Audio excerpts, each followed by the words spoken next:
A milestone anniversary today for the White House and journalism. On this day in 1913, the first official presidential press conference was held. Bill Platt is in the White House briefing room with the history of the century-old tradition. Bill, good morning. Hey, Charlie, good morning. You know, news conferences began as a way for presidents to explain their policies to the public through the press.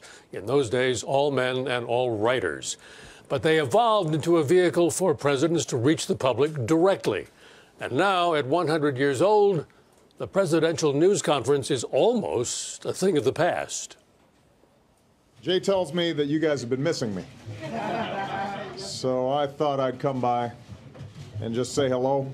The tradition began when Woodrow Wilson, who understood the importance of messaging, called newspaper reporters into his office. He told them, unless you disperse the right impression, things go wrong. For the next 40 years, through 2 world wars and the Great Depression, presidents were not quoted directly. When Franklin Roosevelt and Harry Truman didn't like what they said, they could change their quotes. But in 1955, a game changer, film cameras. Well, I see we're trying a new experiment this morning. I hope it doesn't prove to be a disturbing influence.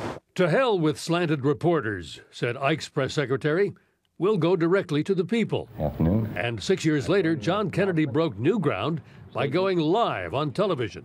Comment for us on the press in general, as you see it from the presidency. Perhaps it's treatment of your administration, treatment of the issues of the day. Well, I'm reading more and enjoying it less, and so on. Television changed the ground rules. Mr. President, Mr. President, Mr. President. The public could now size up presidents in real time. What is it about the television coverage of you in these past weeks and months that has so aroused your anger? Don't get the impression that you arouse my anger. You see, I have that impression. You see, one can only be angry with those he respects. If North Korea attacked South Korea, would you use nuclear weapons? But presidents also realized that primetime news conferences gave them a bigger audience without the press filters. President, you've said several times recently that the accusation that bothers you most is that you don't care about the poor and disadvantaged. Well, this is the thing, Bill, that we've been trying to correct. Primetime exposure meant, though, that presidents had to prepare.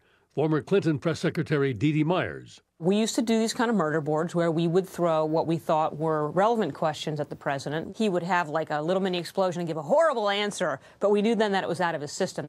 Questions had become more adversarial. Scott and John, go ahead. You suggested at the beginning of this news conference, sir, that you've answered the questions about Monica Lewinsky. But respectfully, there has been no explanation for her dozens of visits to the White House after her employment here ended.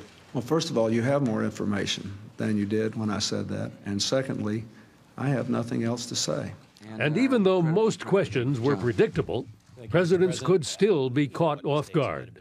After 9/11, what would your biggest mistake be, would you say, and what lessons have you learned from it?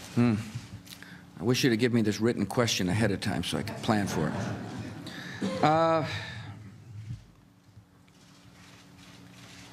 And sometimes they just don't answer. Norah ODonnell, how are you? Today is Super Tuesday, so I wonder if you might weigh in on some of your potential Republican opponents. Mitt Romney has criticized you on Iran and said hope is not a foreign policy. He also said that you are America's most feckless president since Carter. What would you like to say to Mr. Romney? Good luck tonight. But today, in the age of Twitter, YouTube, and Google Hangouts, presidents no longer have to rely as much on news conferences. It's certainly becoming less important, one of many tools in the president's toolbox, not the most important tool. And it's also one that he controls less, and so will be less willing to use unless he has a pretty good reason for doing that. And that's exactly the point. Presidents can now reach the public on their own terms. Calvin Coolidge met with reporters 521 times in 4 years. President Obama, just over 100.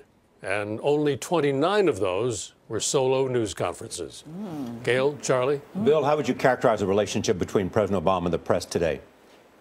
It's a bit of a standoff. He uses us when he needs us. He's very cordial. But bottom line, he doesn't need us as much as earlier presidents needed the press. Bill Plant, it was certainly nice to see you back in the day, you and Scott and Norah and John Dickerson. Boy, that was nice to see. Makes me cringe, but thanks.